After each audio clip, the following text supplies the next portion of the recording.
You're listening to the Faith and Other Oddities podcast, brought to you by the Raven Creek Social Club, where we talk about faith and other oddities. For questions, comments, or to be part of the conversation, join us on Facebook, Twitter, and Instagram, where you can find us at Raven Creek SC. Now for your hosts, Emily Dixon and Nathan Underwood. Hello, everyone. Welcome back to Faith and Other Oddities. We're doing our thing here in the studio, each our respective studios still. We're actually, kind of getting the hang of this a little bit, I think. It's getting easier. It's getting easier. Yeah, it's kind of like we started. I'm learning how to set up my stuff. Yeah, well, we kind of got into, back during the beginning of the pandemic, we kind of got in a pretty good rhythm, and then we realized, well, maybe we weren't going to die if you came in, so that was helpful. And then we had to kind of get back to it this time, but this one's, again, more scheduling conflicts. We're I think, hopefully we're done with the pandemic, so seems that we are. But anyhow. We just have a lot of family obligations that we have to take care of. Yes. Yeah. So anyway, well, that being said, let's go ahead and we'll get to what people are actually here for, and we'll do some Bible. So we are in chapter 13, right? Is that where we left off of 2 Samuel? We're on chapter. In chapter 13, we're going to be picking up in verse 10. Again, a quick, parental warning here. We are still talking about sexual violence and rape. So, listener discretion. Yeah, listener warning. So, yeah, and we want people to be aware that we're going to be going into some sensitive topics. But I mean, that's over and over again. I am just so impressed by how well the Bible deals with real world human situation and human conflict and hurt and sin, and it's so direct and it's so counter to what we often see within the church community. There's no euphemisms. There are, but it's just the constraints of the language. It's as direct as you can be within the Hebrew, and it's right there on the page. And I don't know what we think we're adding when we try to pretty this up, when we try to make it a little bit more palatable for the masses. We really end up just kind of losing a lot of the punch and the power behind what God is saying. And I think we need to see that God can look right at the heart of all the ugliness that is the human condition, and he can still step into it. And that was one of the thoughts I was having. And I know this is kind of a rabbit trail, but I was, I was thinking about that the other day as I'm reading through Samuel, which is so violent and so gory and so graphic. And, all of this was written down before Jesus arrived. Not only did it happen, all of it was written down before he decided to say, "You're worth me." He decided this since the beginning of the earth, but before he actually made that move to join in humanity. And, that's powerful. That's amazing that we would actually have a God who cares that much, because our God's the only one who does that. I mean, he's the only one who says, I can see everything horrible and ugly about you as a race, as an individual. I love you anyway. And I still want to be there with you. And so when we soften these stories, we make it sound as if God can't do that he doesn't want to do that. And, I think any of us who've actually lived in the real world need a God who can step into the real world and not some Disney-fied version of the Bible. So anyway, that's my initial rabbit trail. I'm sure there's going to be a few more before this episode's over. So we're going to pick up in verse 10. Amnon has laid his trap for Tamar. Tamar has been directed to go to Amnon's house by her father. Amnon has a friend named Jonadab in English, who is crafty or wise. And she has made these heart-shaped dumplings, these cakes for her brother. and he has sent all of the servants out of the room, just like just like Joseph in Egypt did when his brothers were revealed. And we're seeing that first connection between the story of Joseph and the story of Tamar. And we talked about last week how the writer of Samuel actually uses the story of Joseph in Egypt and he flips it. He totally reverses it, and he begins Tamar's story with the end of Joseph's story. So when just because it bears repeating, when Joseph sends the servants away, he reveals who he is so he can reestablish relationship with his family. When Amnon sends the servants away and reveals who he is, he destroys relationship within his family. So, verse 10. Then Amnon said to Tamar, "Bring the food into the chamber, that I may eat it from your hand." And Tamar took the cakes she'd made and brought them into the chamber to Amnon her brother. But when she brought them near to him to eat, he took hold of her and said to her, "Come lie with me, my sister."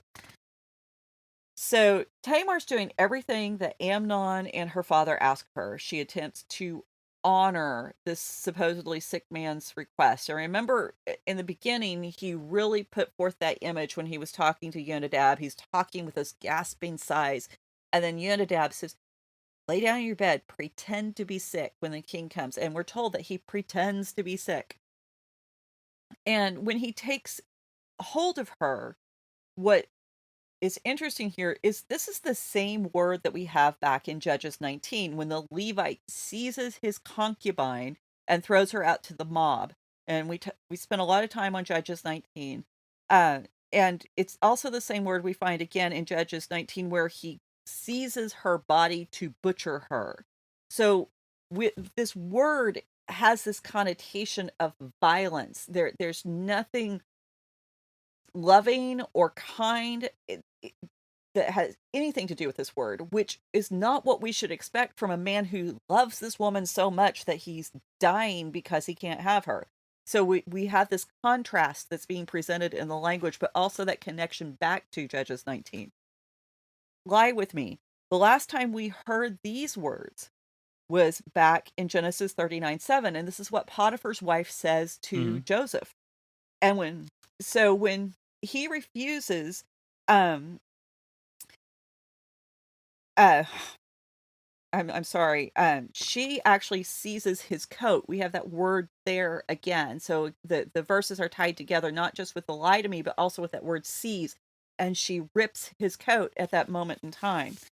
So I think you meant lie verse with 12. me. You said lie to me. Did I say? Oh, yeah, I've been watching that too. So interesting show. But yeah, but you see how the writer is beginning to pick up more and more of these themes with Joseph, and so we go from the being reunited with his family to this episode with Potiphar's wife, and we have a total reversal here on so many levels. So verse 12. She answered him, "No, my brother, do not violate me, for such a thing is not done in Israel. Do not do this outrageous thing." So she pleads with Amnon. She's saying, don't violate, don't humiliate me is another translation for this word. And we see that word again in Judges 19. The old man offers up the daughter and the concubine to the mob so that they can violate or humiliate the women rather than the Levite. Now, the ESV translates Naval as outrageous, and that's the Navala, that's the word here. Alter translates it as scurrilous. And we find that root, again, Judges 19, 24, in the old man's plea that, this horrible, outrageous, scurrilous thing should not be done in Israel.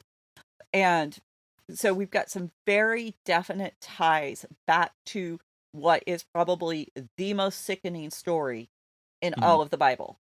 And so the other phrase that she says is such a thing is not done in Israel.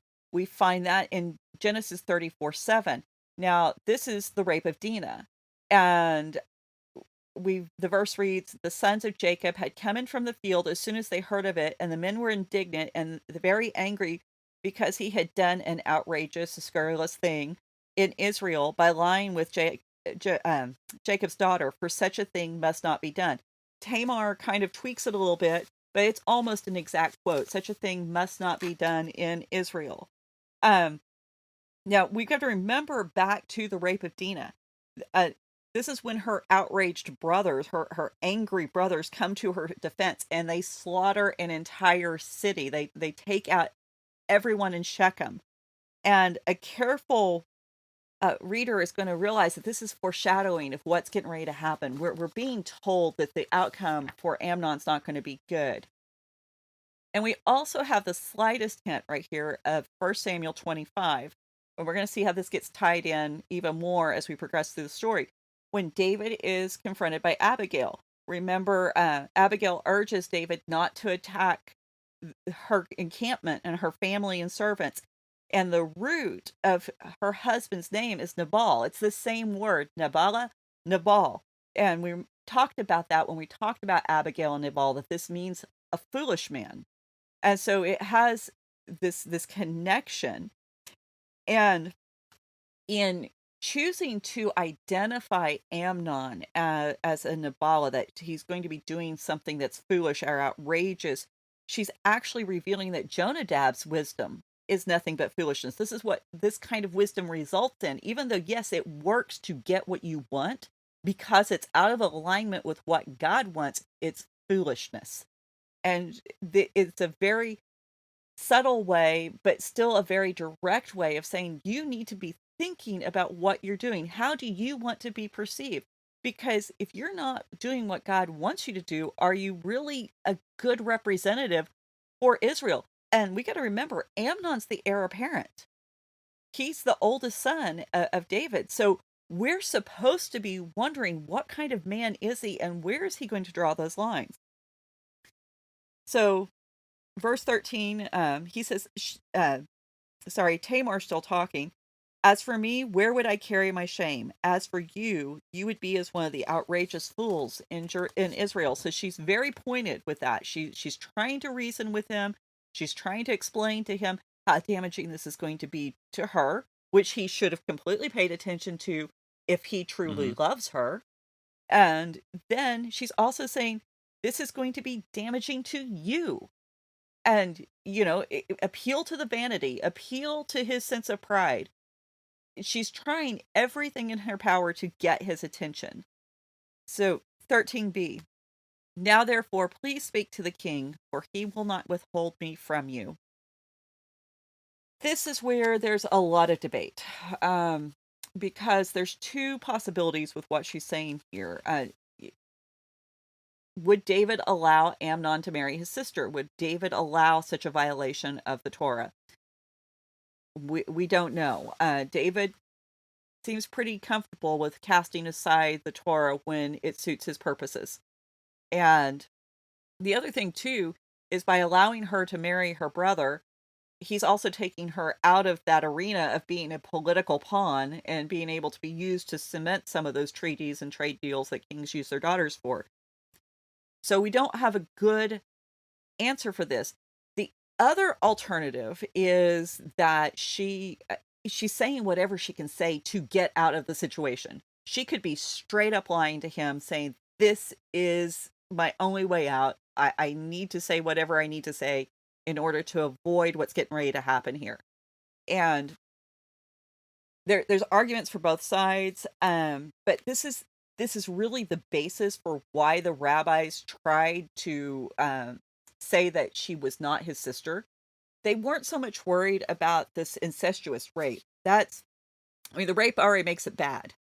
But they weren't really worried about that added component. But they were worried about how guilty this would make David of a sin if it is indeed true. So they have to falsify the statement in order to make it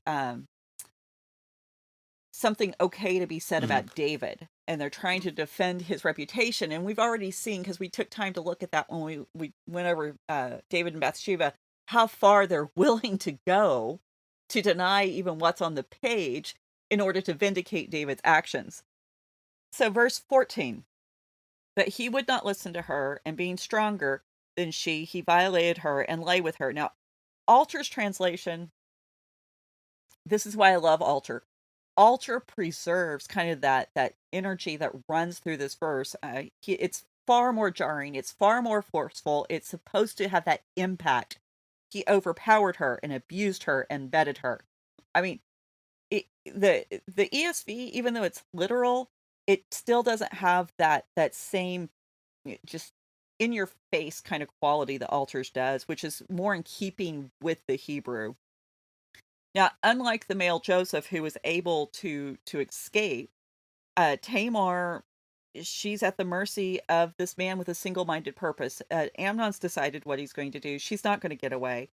And Rashi, I do love the fact that Rashi notes that the fact that he has to overpower her really speaks to the fact that she resisted. And Arbonell claims that she resisted to the point she did damage, and you can look that up if you want to see exactly what kind of damage he speculates she inflicted on him. But the reason why there's so much speculation is because when we get to verse 15, there is just this huge shift. I mean, you can hear the gears grinding as we go from, fifth gear to reverse without a clutch. I mean, it is just brutal. But the writer wants you to see how harsh and how just cruel that Amnon's reversal is in the face of everything that's going on. And so it says, and then Amnon hated her with a very great hatred, so that the hatred with which he hated her was greater than the love which he had loved her. And Amnon says, get up, go. And the reversal is so complete, and the writer presents it so well that even what Amnon says to her is a reversal, because in verse 11, he says, come lie down. Now he says, get up, go. So you have antonyms, but then you also have a reverse order.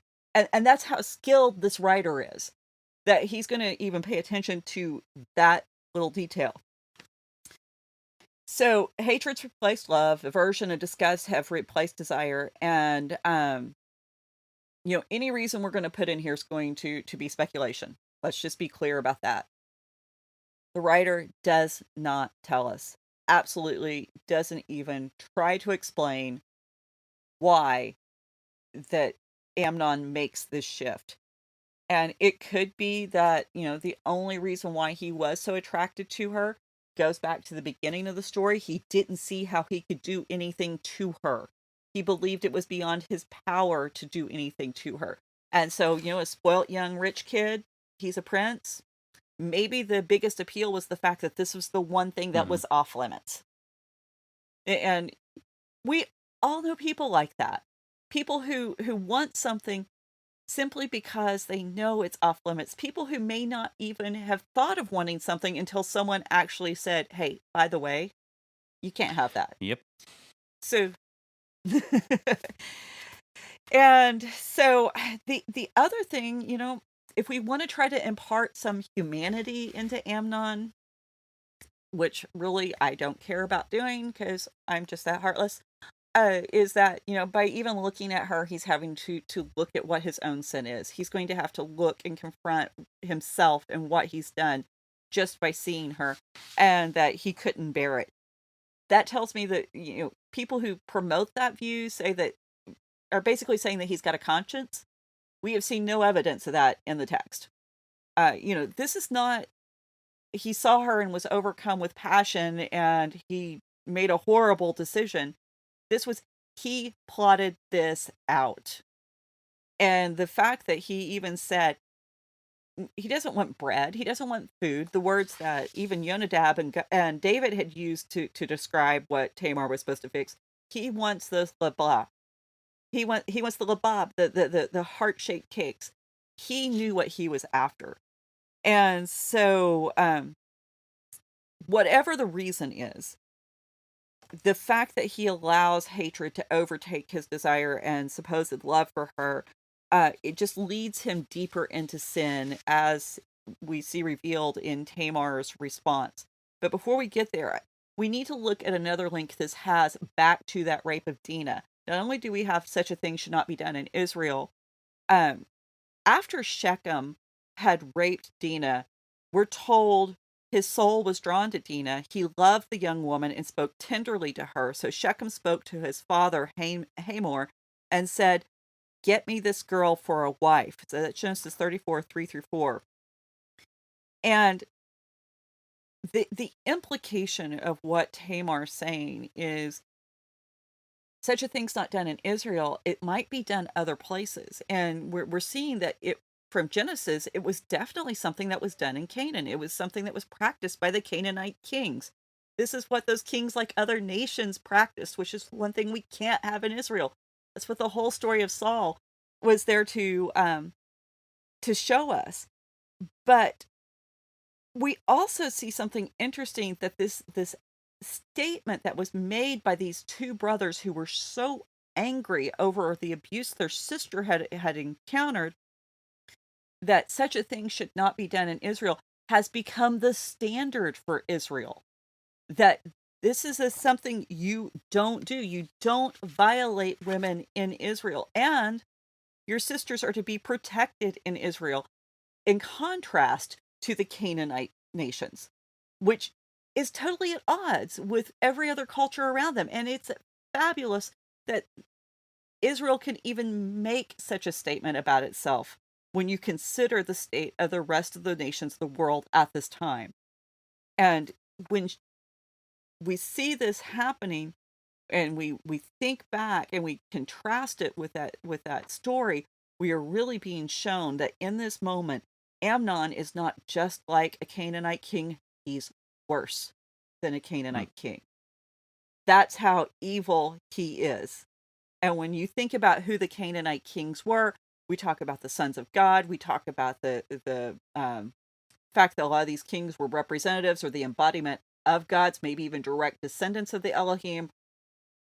Now we have some things to be scared of, because, when we get into the book of Enoch or the book of Jubilees, and we get the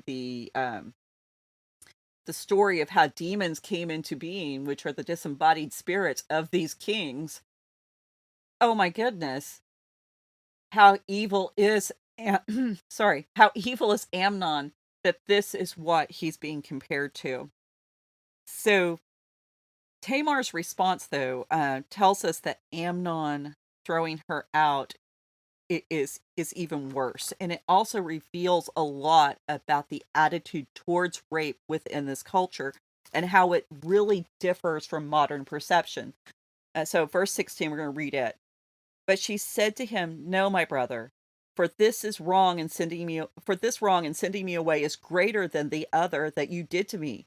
But he would not listen to her. So for the second time, we're told that he doesn't listen to her. Amnon's sin is only enacted when he refuses to listen to her.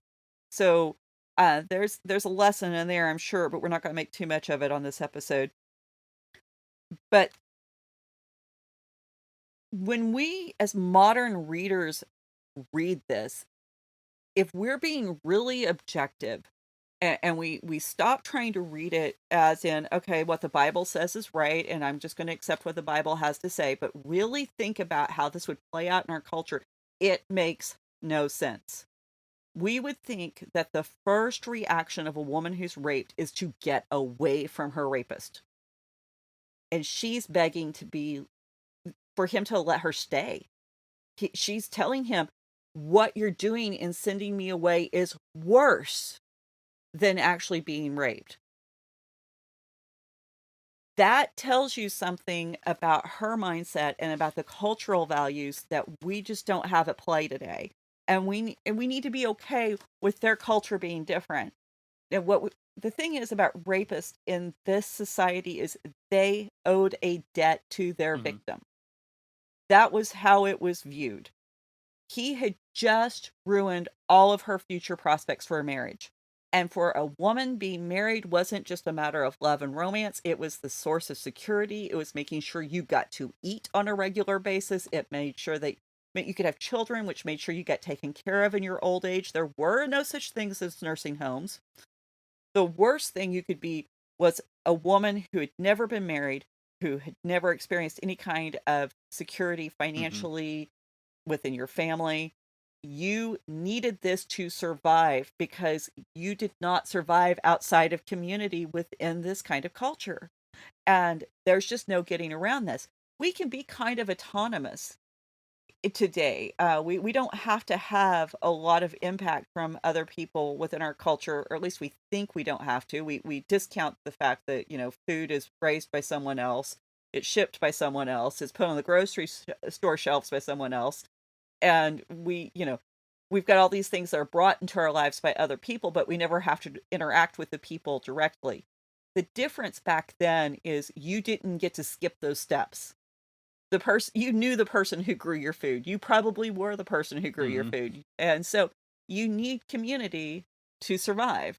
And you had to recognize it where we can ignore it. Now, as a king's daughter, she can't just marry anyone. That's just a fact of her day. If a king's daughter just marries any old Joe Blow off the street, that's a shame to her father. But her value as a political piece, as a pawn within any of David's political gambits, has just gone, because now she doesn't have that status of a woman who's been, protected. She's not a woman who's pure anymore. She's not a woman who is, there's some doubt about her own character, about how much she might have contributed to it. It doesn't matter how many words of defense are spoken on her behalf, because let's face it, victim blaming's real. Mm-hmm. It Mm-hmm. always has been. And so she was always going to be in doubt. And any king that would be, any foreign king that would be presented with this daughter who had failed to maintain those standards would actually see that as an insult. And so it very well could have endangered her life. So to cast her out instead of immediately making that move to marry her was to leave her in a completely untenable position. And it was in direct defiance of the Torah. A rapist fulfilled his debt to his victim by offering her the security and protection of marriage.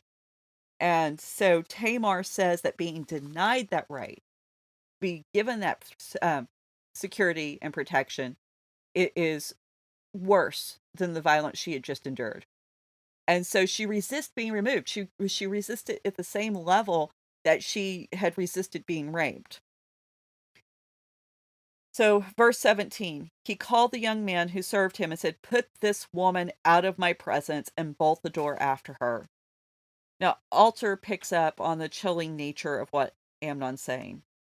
He's polite to his servant, but he is just being contemptuous towards Tamar. And, she's this woman. She's no longer Mm-hmm. his sister. She is something that has to be removed, and when you think about all of the plotting and scheming he went through to get her in there to begin with, and now it's so easy just to cast her aside. Um, he goes so far as to bolt the door. He doesn't even want her to be able to return. Well, the last time we had a bolted door where a woman could not return was with the Levite and the concubine in Gibeah, and she was found dead on the threshold. So, verse 18. Now she was wearing a long robe with sleeves. For this was the virgin daughters. I don't even know what I wrote here. This was the virgin daughters of the king were dressed, and so the servants put her out and bolted the door after her. And Tamar put ashes on her head and tore the long robe that she wore and laid her hand on her head and went away crying aloud as she went. So we have a little hint at the reversal where David's servants were sent to collect Bathsheba. Amnon uses his servants to remove her, so he's being shown as being even worse than David. And we need to remember that, yes, David had to kill Uriah to get it done, but at least he did offer marriage. So we talked all about, the pros and cons and the good and bad of that with Bathsheba. I'm not going to go back into that. What we do need to remember here is that in the book of Samuel, clothes Mhm. are important. We've talked about this a whole lot. So it's almost weird in some respects that you've got this boom, boom, boom, just this narrative that's just moving right along, and then all of a sudden we're stopped and we're told what she's wearing. Okay, important for two reasons. Number one, she's dressed as a virgin. Okay, she's not out there dressed in something that is, I'm just gonna use the word. She's not dressed slutty. She's not, showing off everything, trying to attract a man. She's wearing the outfit that her father gave her as a way to help protect her, and she is still attacked. So saying that what a woman wears is what leads to rape, again, the Bible is showing you clearly that's not the case, and we need to pay attention to that. Mhm. The other thing we're being shown here is this word that is being used for a long robe. It's only found in one other place in the Bible, and that's Genesis 37. It's the description that we have of Joseph's coat, the coat that Joseph's father Mhm. gave him. So the fact that we have this word appear in these two stories only, no other stories, just these two stories, really ties us back again to that Joseph Right. narrative. And And remember, this is where we should also clarify that the description in the Hebrew of Joseph's coat is it goes to his wrist and his ankles, right? It's not mhm, a brightly colored coat. It's not a coat of many colors.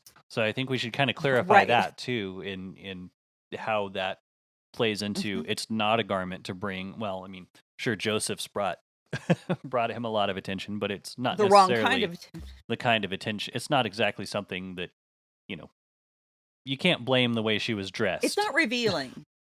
Yeah, yeah, it's not revealing. I mean, specifically, even here, the garment with sleeves. It's got the long sleeves. She is covered, and so it's very specific that she was not trying to draw the wrong kind of attention.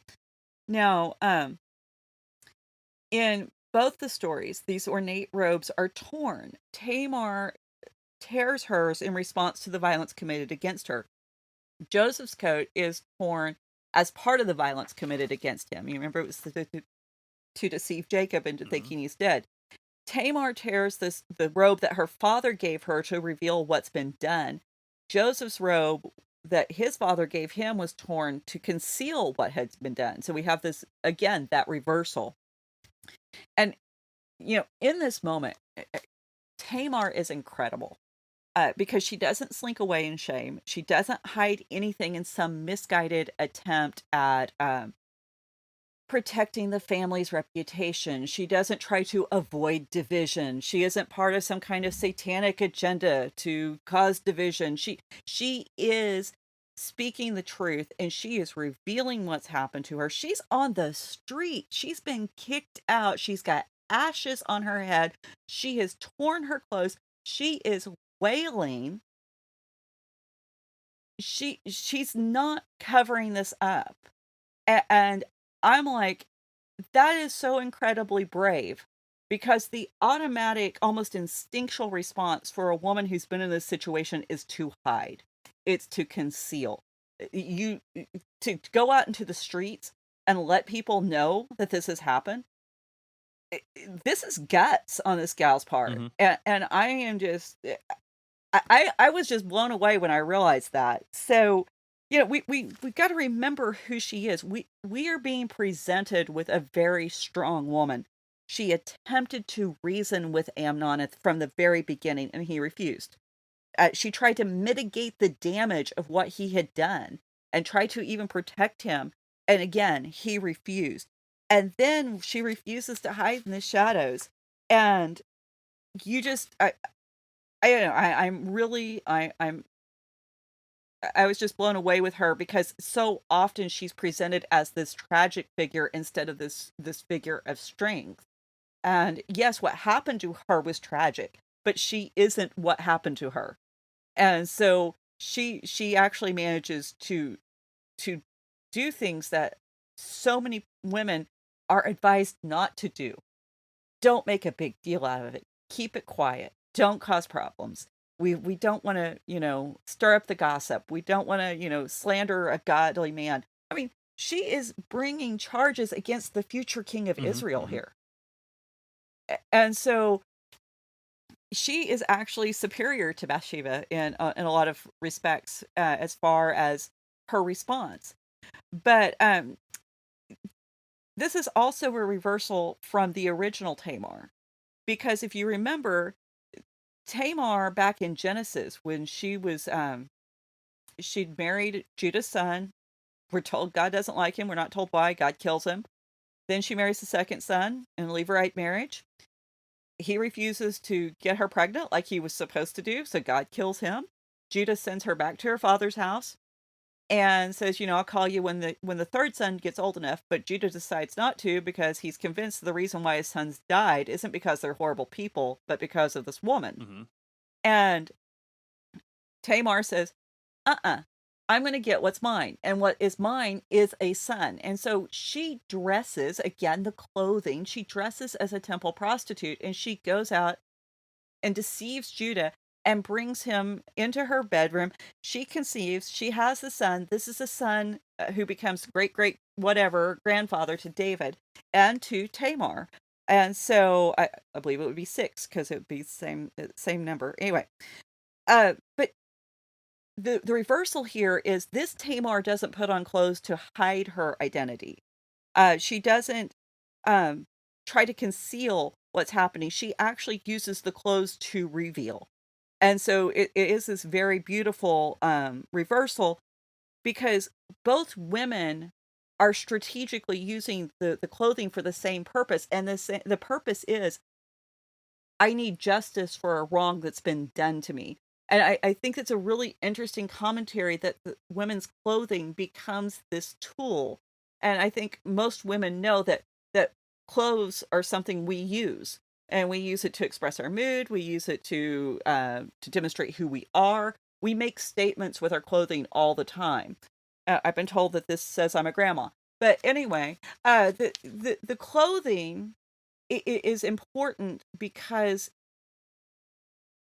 this is the message that is sent to the world. And this is how women without a voice in these cultures spoke up.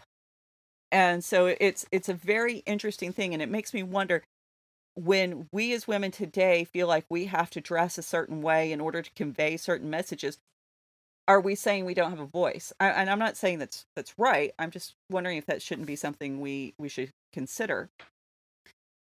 And I'm saying, and I see her not concealing Amnon, being very blatant in the attack, in the episode, and what's going on here, because of what Absalom says. And I also should note too that in this moment, before we get to what Absalom says, she's also being very much like Hannah, because Hannah was a woman who saw injustice, and she did something scandalous in order to address it. She went to the tabernacle alone. She went before the ark and she prayed. And remember, she changed all of history in that moment. And again, we talked about Hannah before, but Hannah also uses clothing. She uses clothing, in her case, to clothe her son in the destiny she knows he should and would fulfill. But verse 20, we have Absalom. He finds Tamar and he says, "Has Amnon, your brother, been with you?" So Absalom knows exactly what's happened, and he knows who to blame. So this is the reason why I say Tamar isn't covering up for Amnon. Later, we're going to find out David knows. So there's no secrecy about this. It's out there, at least within the family. It's out there. Verse 20, and Absalom's still talking. He says, "Now hold your peace, my sister. He is your brother. Do not take this to heart." So Tamar lived as a desolate woman in Absalom's house. Okay, so this was really confusing. If you just read what's in this verse and you don't have the rest of the story, it sounds like he's just dismissing her out of hand. Now, Brueggemann, I'm just going to read what he wrote because I think he says it well. Because I mean, it's Brueggemann; he always says it well. But he says, one, even Tamar might have thought Absalom was dismissing her rape as unimportant. As it turns out, Absalom intended to relieve Tamar of the burden of rage and resentment. Absalom assures his sister he will carry her wrong in his heart. As the narrative makes clear, Absalom does indeed carry the humiliation of his sister until he can work revenge for her, which is going to become very obvious as we move forward. Now, Alter interprets this as Absalom saying that Amnon's their brother, so Absalom's going to have to bide his time. He's going to have to kind of do a little plotting and a little subterfuge in order to carry out his revenge. It's not going to be swift, but she doesn't have to worry about it. It's going to happen. And I think that the story definitely makes clear what the wording kind of leaves it's a little muddy. So Absalom takes Tamar into his house. She's not going to live at David's house anymore. Remember that David had sent for her. And David had proven that he was unable to actually protect her because David was the one who sent her to Amnon's house. And we can't forget that. David was the one who put her in that situation. And we also should remember David's sin is what unleashed all this chaos in his own house in the first place.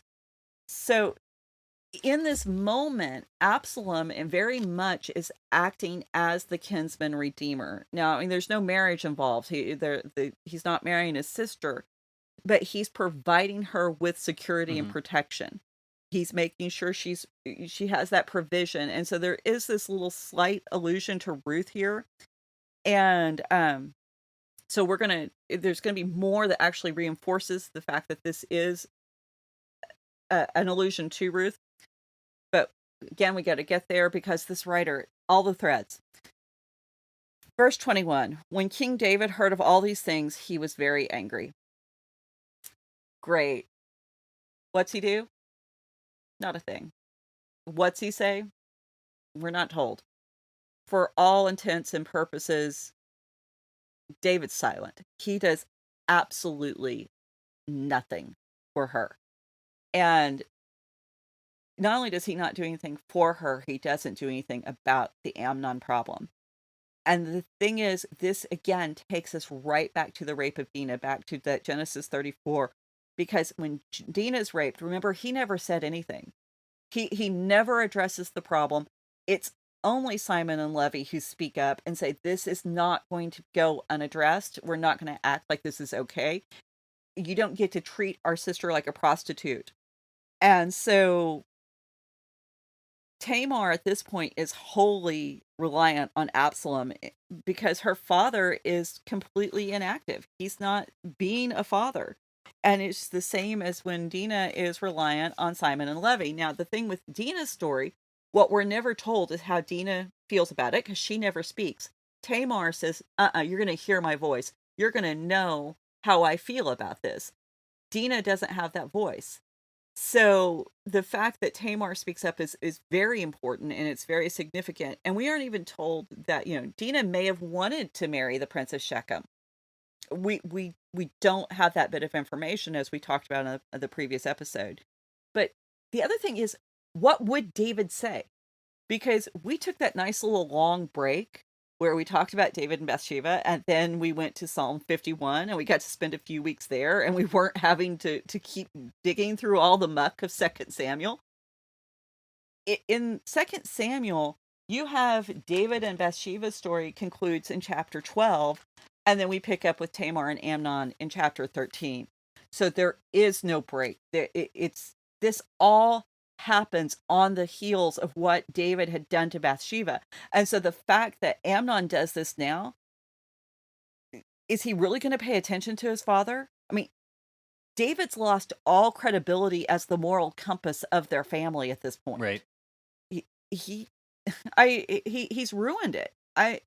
All Amnon had to go is, sure, Dad, what about Bathsheba? But we also need to bear in mind, this is the second phase of the punishment that David had pronounced on himself. Because when Nathan the prophet had gone to David and said, there's this guy with this lamb, and the rich guy killed the lamb. And David became so outraged that he said, the person who did this deserves to pay fourfold.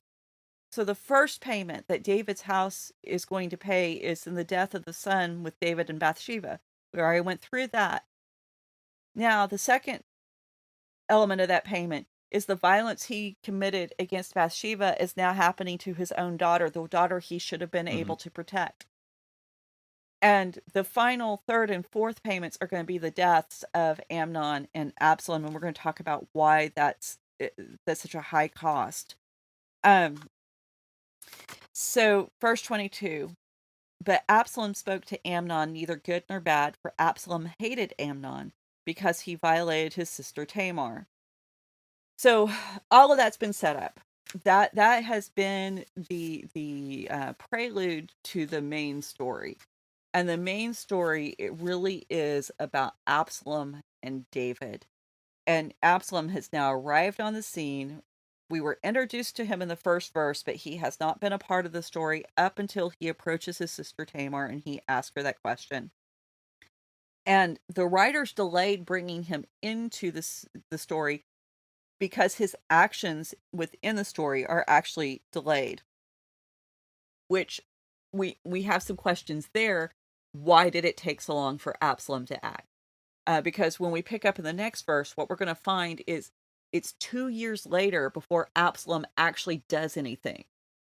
Now, one explanation is he's actually giving David time to respond. He's making 100% certain that David isn't going to do anything, and that, maybe over these last 2 years, his anger and his rage just grows. I mean, we've all had that situation where we're waiting on the person who is responsible to step up and do the right thing, and how frustrated do we get when they don't do it?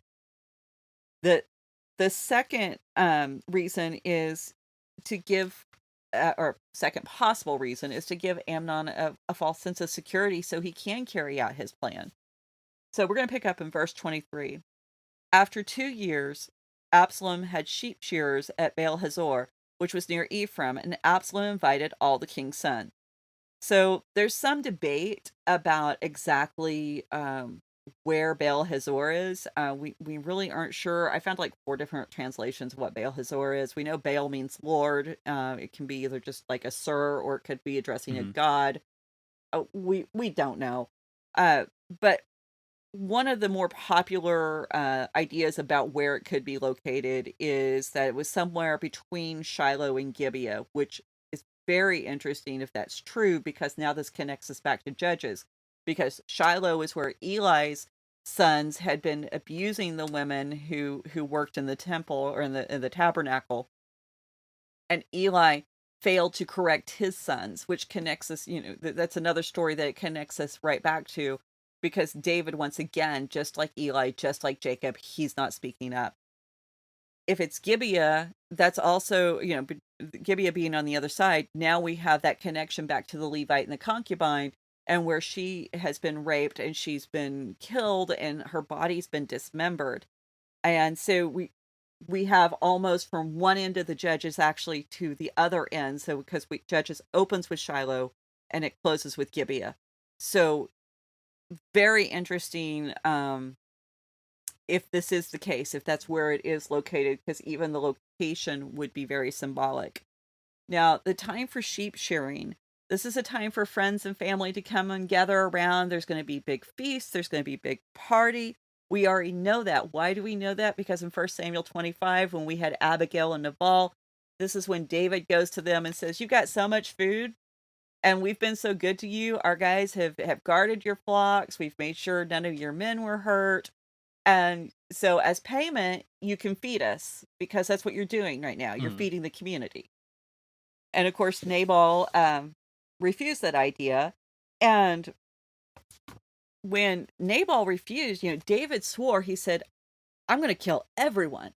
And Abigail intervened, and she saved everyone.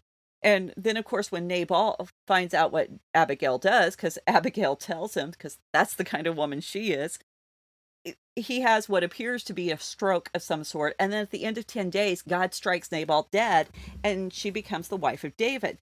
So we need to keep that in the background of our mind for what's getting ready to happen within this story.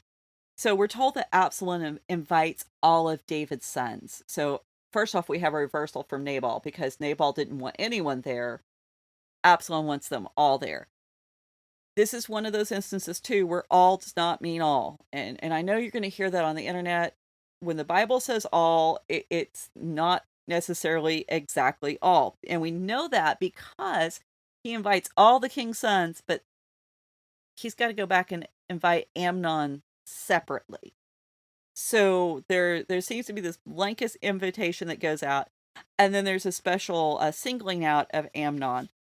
So the story doesn't include the names of the other brothers. As we've seen with the writer of Samuel before, if you're not important to the narrative, he doesn't talk about it.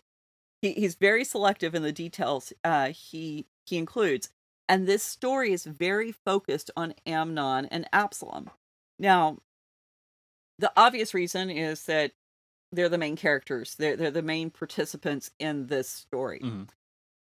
But the other reason, and I think this is very likely, the other possible reason is they're the front runners for the crown. Amnon is the oldest son of David, so he's heir apparent. I mean, there's just, that's the way it works. But Absalom is, every time he steps onto the scene, he takes the spotlight, good or bad. He is the one that your entire focus is shifted to. And so within even this chapter itself, with what we're seeing, we're already seeing this huge contrast between Amnon, the heir apparent, and Absalom, the runner-up, or the spare. If you want to go back to that old saying, you had to have an heir and a spare. Sure. So Amnon's, Absalom's the spare. The rest of the kids are just window decoration. But Amnon, we start out the chapter, he's lying in bed, he's sick, he's gasping his words out, he's pretending, he's relying on the advice of other people. He's asking dad for favors.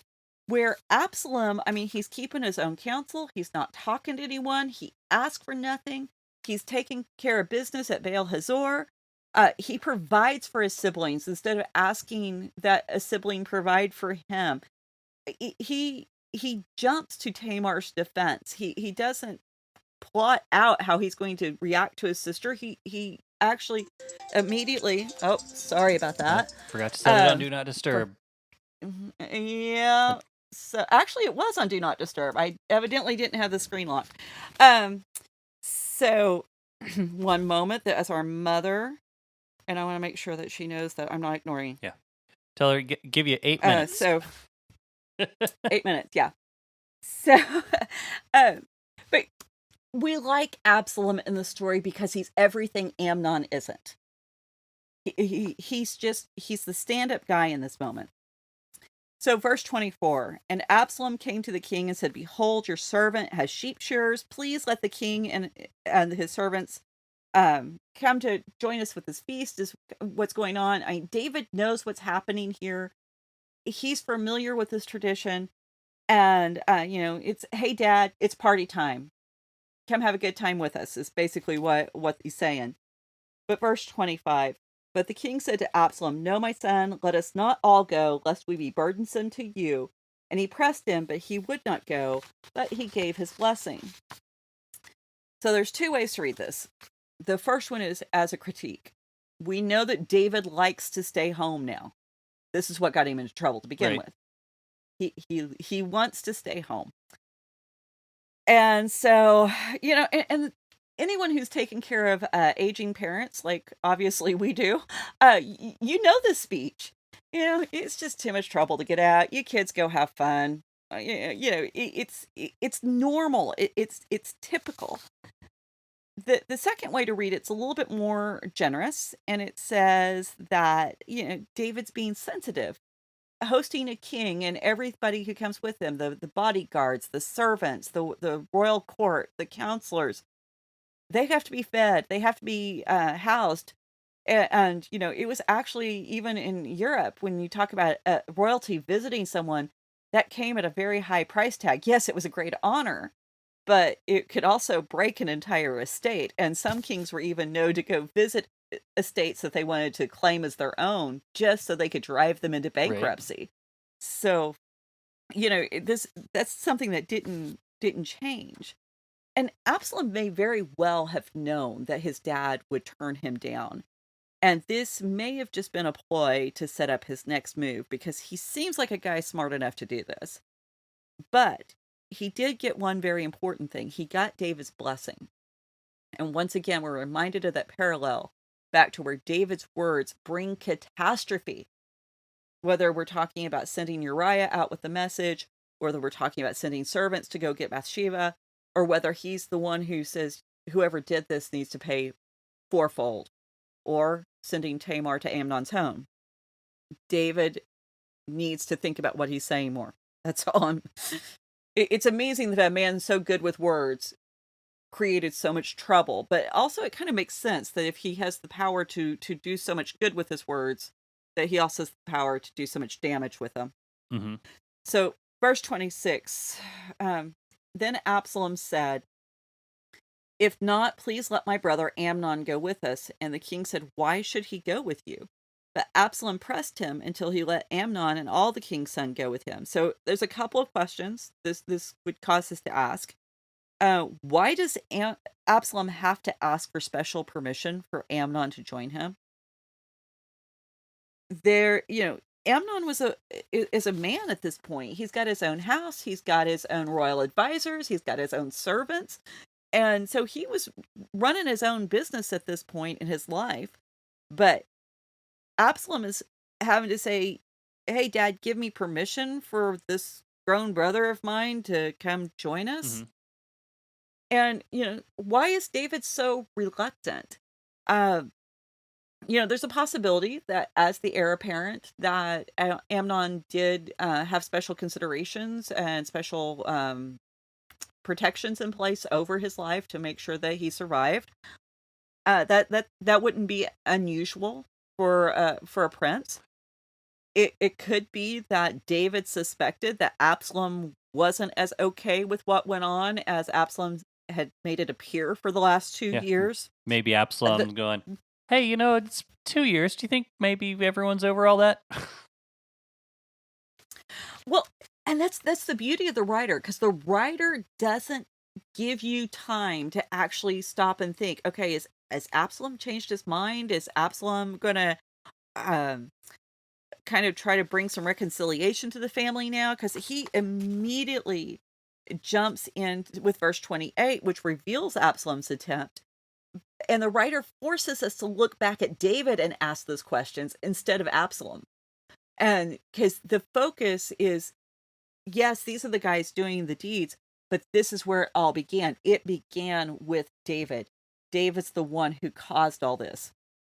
So, verse 28, he says, "Then Absalom commanded his servants, 'Mark when Amnon's heart is merry with wine, and when I say to you, strike Amnon, then kill him. Do not fear. Have I not commanded you? Be courageous and be valiant.'"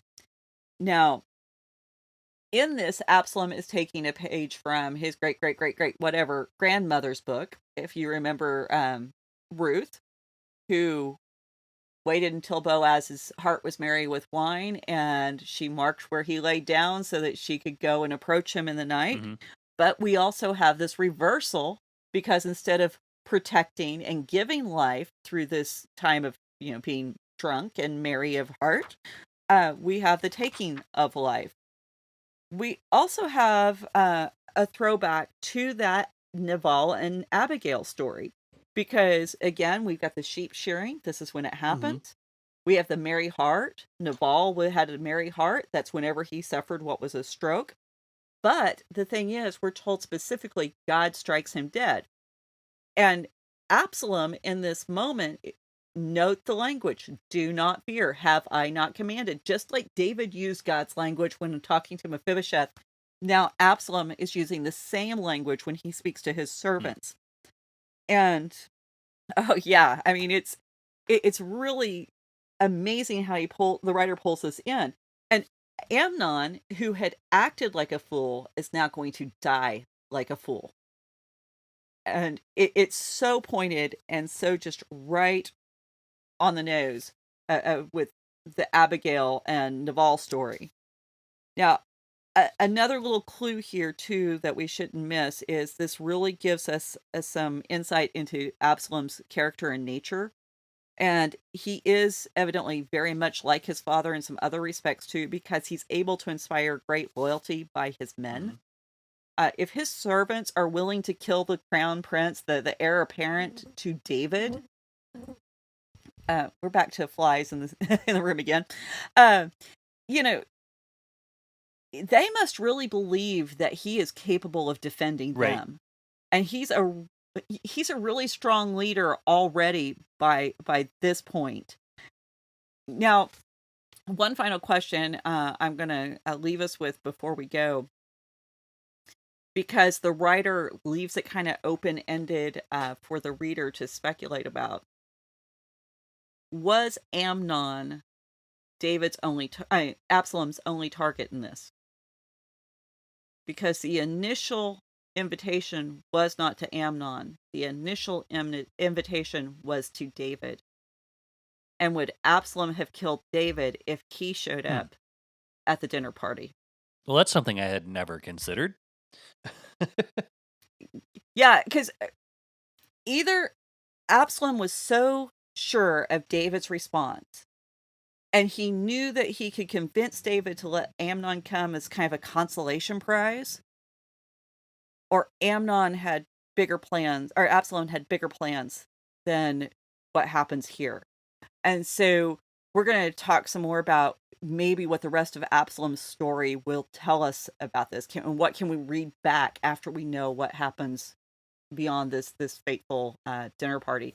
So okay. Well, we've got some more fun things to talk about.